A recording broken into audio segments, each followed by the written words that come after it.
India മുന്നണിയിൽ അഭിപ്രായ വ്യത്യാസങ്ങൾ രൂക്ഷമായിട്ടുണ്ട് എന്ന കാര്യം നമുക്ക് അംഗീകരിക്കാതിരിക്കാൻ കഴിയില്ല. കാരണം അതൊരു വസ്തുതയാണ്. ചില അഭിപ്രായ വ്യത്യാസങ്ങൾ പരസ്യമായി തന്നെ നേതാക്കൾ പറഞ്ഞു തുടങ്ങിയിട്ടുമുണ്ട്. അതൊരു ഭിന്നിപ്പിലേക്ക് പോകുമോ എന്ന ആശങ്ക രൂപപ്പെടും വിധത്തിലാണ് കാര്യങ്ങൾ പുരോഗമിക്കുന്നത് എന്ന കാര്യവും ഒരു വസ്തുതയാണ്. നോക്കൂ, ഈ 2024 പൊതുതെരഞ്ഞെടുപ്പിൽ ഇന്ത്യയിലെ ജനത ഇന്ത്യ മുന്നണിയെ എത്ര ആവേശത്തോടുകൂടിയാണ് ഏറ്റെടുത്തത്, അല്ലേ? ഒരു പക്ഷേ ഏകപക്ഷീയമായി പോകും ഈ തെരഞ്ഞെടുപ്പെന്ന ആശങ്കപ്പെടുന്ന സാഹചര്യത്തിലാണ് പ്രതിപക്ഷ പാർട്ടികളുടെ ഒരു വലിയ നിര രൂപപ്പെട്ടു വരികയും അങ്ങനെ BJPയെ യഥാർത്ഥത്തിൽ പ്രതിപക്ഷം പിടിച്ചുകെട്ടുകയും ചെയ്തൊരു തെരഞ്ഞെടുപ്പാണ് 2024 പൊതുതെരഞ്ഞെടുപ്പ് എന്ന് പറയുന്നത്. BJP ന്യൂനപക്ഷമായി എന്ന് മാത്രമല്ല, ഇന്ത്യൻ ജനത ശക്തമായൊരു പ്രതിപക്ഷത്തെ ഇന്ത്യൻ പാർലമെന്റിലേക്ക് അയച്ചൊരു തെരഞ്ഞെടുപ്പ് കൂടിയാണ് 2024 പൊതുതെരഞ്ഞെടുപ്പ് എന്ന് പറയുന്നത്. ആ അർത്ഥത്തിൽ ഇന്ത്യൻ ജനത ഇന്ത്യ മുന്നണിയെ വലിയ രീതിയിൽ ഏറ്റുവാങ്ങുകയും ആവേശത്തോടുകൂടി തന്നെ പിന്തുണയ്ക്കുകയും ചെയ്തു. ഇത് 7 മാസങ്ങൾക്ക് മുമ്പ് സംഭവിച്ചൊരു കാര്യമാണ്. എന്നാൽ അതിനുശേഷം ഇന്ത്യ മുന്നണിയുടെ പെർഫോമൻസ് എങ്ങനെയാണ്? 4 സുപ്രധാനമായ നിയമസഭാ തെരഞ്ഞെടുപ്പുകൾ നടന്നല്ലോ. ജമ്മു കാശ്മീരിൽ തെരഞ്ഞെടുപ്പ് നടന്നു, ഹരിയാനയിൽ നടന്നു, മഹാരാഷ്ട്രയിൽ നടന്നു, ജാർഖണ്ഡിൽ നടന്നു. നമുക്കൊരു ആശ്വാസത്തിന് അത് 50-50 ആണെന്ന് പറയാം. ജമ്മു കാശ്മീരും ജാർഖണ്ഡും ഇന്ത്യ മുന്നണിക്കാണ് കിട്ടിയിരിക്കുന്നത്. എന്നാൽ മഹാരാഷ്ട്രയും ഹരിയാനയും പോലുള്ള ഏറ്റവും പ്രധാനപ്പെട്ട 2 സംസ്ഥാനങ്ങൾ BJP പിടിച്ചെടുത്തിരിക്കുന്നു, NDA പിടിച്ചെടുത്തിരിക്കുന്നു. എങ്ങനെയാണത്? ഇപ്പോൾ ഹരിയാനയിൽ എന്തായിരുന്നു സ്ഥിതി? ഹരിയാനയിൽ ഏകപക്ഷീയമായി കോൺഗ്രസ് വിജയിച്ചു വരുമെന്നാണ് കോൺഗ്രസ് കരുതിയിരുന്നത്. എല്ലാ പോൾ പ്രഡിക്ഷൻസും അങ്ങനെ തന്നെയായിരുന്നു. കാരണം എന്താ, അത്ര ശക്തമായ ആൻറ്റി ഇൻകംബൻസിയാണ് ഹരിയാനയിൽ ആഞ്ഞടിച്ചുകൊണ്ടിരിക്കുന്നത്. അപ്പോൾ എന്ത് ചെയ്തു? കോൺഗ്രസ് അവിടെ വളരെ നിസ്സംഗമായി പ്രവർത്തിച്ചു. ആ ഭൂപീന്ദർ സിംഗ് ഹൂഡയ്ക്ക് പരമാധികാരം നൽകി അദ്ദേഹം കുറേ സ്ഥാനാർത്ഥികളെ അങ്ങ് തീരുമാനിച്ചു, കുറേ സ്ഥാനാർത്ഥികളെ ഹൈക്കമാൻഡ് തീരുമാനിച്ചു. എന്നിട്ട് ഗ്രൗണ്ടിൽ എന്താണ് നടക്കുന്നത് പോലും അറിയാതെ ഈ ആൻറ്റി ഇൻകംബൻസി എന്ന ഒറ്റ ഫാക്ടറിൽ പിടിച്ച് തിരിച്ച് അധികാരത്തിൽ വരാമെന്ന് സ്വപ്നം കണ്ടുകൊണ്ടിരുന്നു. ഈ സമയത്ത് മനോഹർലാൽ ഖട്ടർ എന്ന് പറയുന്ന മുഖ്യമന്ത്രി അവർ നേരത്തെ തന്നെ BJP മാറ്റി, പകരം സൈനിയെ കൊണ്ടുവന്നു. എന്നിട്ട് RSSും BJPയും ചേർന്ന് വലിയ രീതിയിലൊരു ഗ്രൗണ്ട് വർക്ക് നടത്തുന്നു. അത്ഭുതകരമായ അട്ടിമറി വിജയം ഹരിയാനയിൽ ഉണ്ടാക്കുന്നു. കോൺഗ്രസ് അതിൽ നിന്ന് പാഠം പഠിച്ചില്ല. പിന്നീടാണ് മഹാരാഷ്ട്രയിൽ തെരഞ്ഞെടുപ്പ് നടക്കുന്നത്. 2024 പൊതുതെരഞ്ഞെടുപ്പിൽ എന്താ സ്ഥിതി? അവിടുത്തെ ഏറ്റവും വലിയ ഒറ്റക്കക്ഷി കോൺഗ്രസ് ആണ്. BJPക്ക് എത്രയാ സീറ്റ്? 9 സീറ്റ്. അടുത്ത ദിവസം മുതൽ BJP അവിടെ പണി തുടങ്ങി.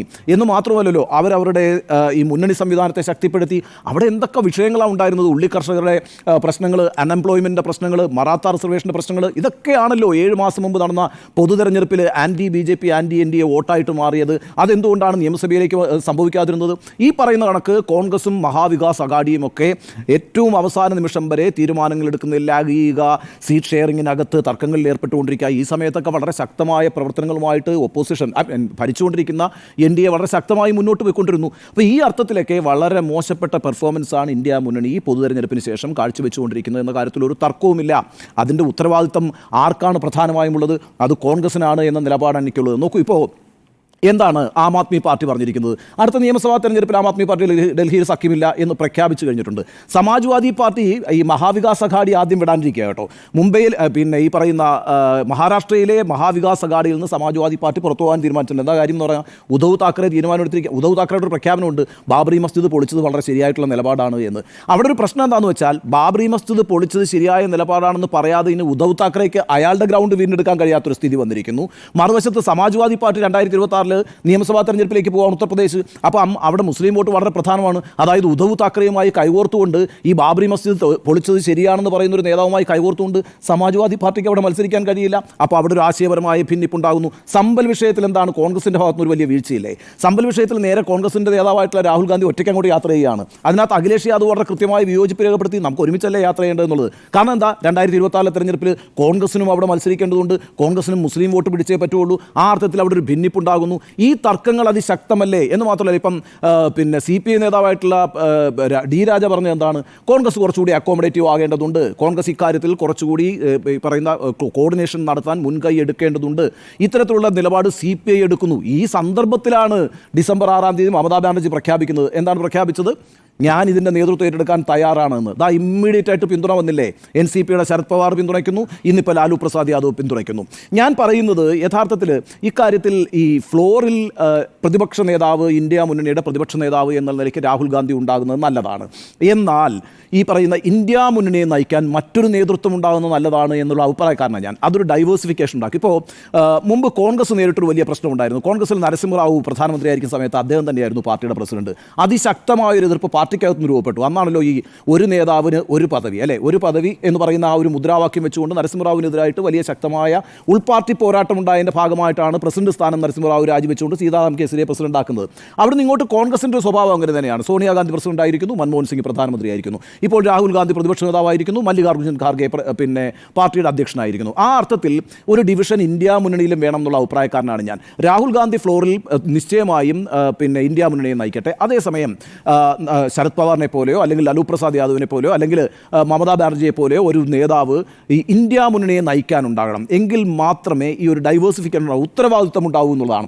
അവിടെയും ഇവിടെയും ഒക്കെ ഒറ്റ നേതാവ് ഒരു പാർട്ടി തന്നെ നയിക്കുന്ന ഒരു സംവിധാനം എന്ന് പറയുന്നത് പലപ്പോഴും ഏകപക്ഷീയമായ തീരുമാനങ്ങൾ എടുക്കാൻ പലരെയും പ്രേരിപ്പിക്കും. അത്തരം സാഹചര്യം ഉണ്ടാകുമ്പോൾ വിള്ളലുകൾ ഉണ്ടാകും, അഭിപ്രായ ഭിന്നതകൾ ഉണ്ടാകും. അതുകൊണ്ട് രാഹുൽ ഗാന്ധി പാർലമെന്റിൽ നേതാവായി തുടരുകയും മമതാ ബാനർജിയെ പോലെ വളരെ ശക്തിയായ ഒരു നേതാവ് വേണമെങ്കിൽ ഇന്ത്യ മുന്നണിയെ നയിക്കുകയും ചെയ്യുന്ന ഒരു സാഹചര്യമായിരിക്കും നല്ലത്. കാരണം നമ്മളെ സംബന്ധിച്ചിടത്തോളം ഈ ഇന്ത്യ മുന്നണി ഈ 2024 ലോക്സഭാ തെരഞ്ഞെടുപ്പിൽ അധികാരത്തിൽ പ്രതിപക്ഷത്തിൽ ശക്തമായി വന്നതിന് ശേഷം എന്തെങ്കിലും ഒരു തരത്തിലുള്ള മീറ്റിങ്ങിനെ കുറിച്ചുള്ള ഏതെങ്കിലും ഒരു വാർത്ത കേൾക്കുന്നുണ്ടോ? ഏതെങ്കിലും ഒരു മീറ്റിംഗ് ഇന്ത്യ മുന്നണിയുടെ റിപ്പോർട്ട് ചെയ്തിട്ടുണ്ടോ? ഒരു മീറ്റിംഗും നടന്നിട്ടില്ലെന്നേ. ഫ്ലോർ കോർഡിനേഷൻ പോലും ശരിയല്ല. ഇപ്പോൾ കഴിഞ്ഞ 11 ദിവസമായിട്ട് പാർലമെന്റ് നടക്കുകയാണ്. ആ പാർലമെന്റിൽ എല്ലാ ദിവസവും ഉന്നയിക്കപ്പെട്ടുകൊണ്ടിരിക്കുന്ന വിഷയം എന്താണ്? അദാനി വിഷയം മാത്രമാണ്.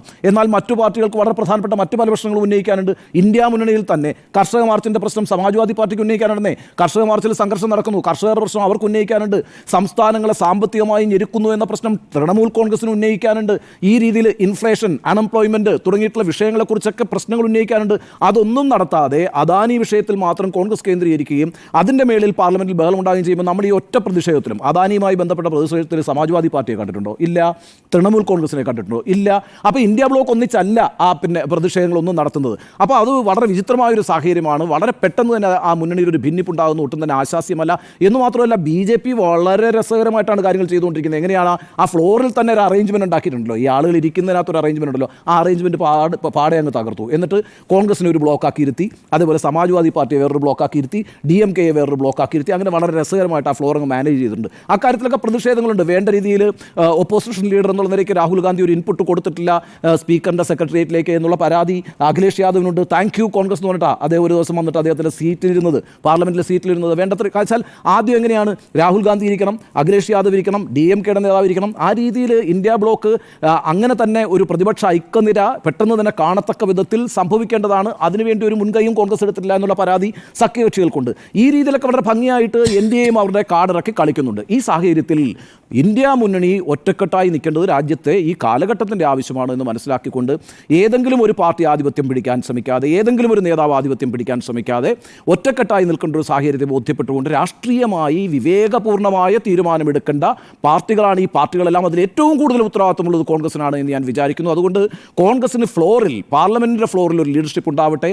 എന്നാൽ ഇന്ത്യ മുന്നണിയെ മറ്റേതെങ്കിലും ഒരു പാർട്ടിയുടെ വളരെ എനർജറ്റിക്കായ മറ്റൊരു നേതാവ് നയിക്കട്ടെ. ആ രീതിയിലുള്ളൊരു ഡൈവേഴ്സിഫിക്കേഷനാണ് യഥാർത്ഥത്തിൽ ഇപ്പോൾ ആവശ്യം. അപ്പോൾ മാത്രമാണ് അഭിപ്രായ ഐക്യം രൂപപ്പെടുക. അത് ഏകാധിപത്യപരമായി പോകരുത്, ഏകപക്ഷീയമായി പോകരുത് എന്നാണ് ഇക്കാര്യത്തിൽ എൻ്റെ നിലപാട്.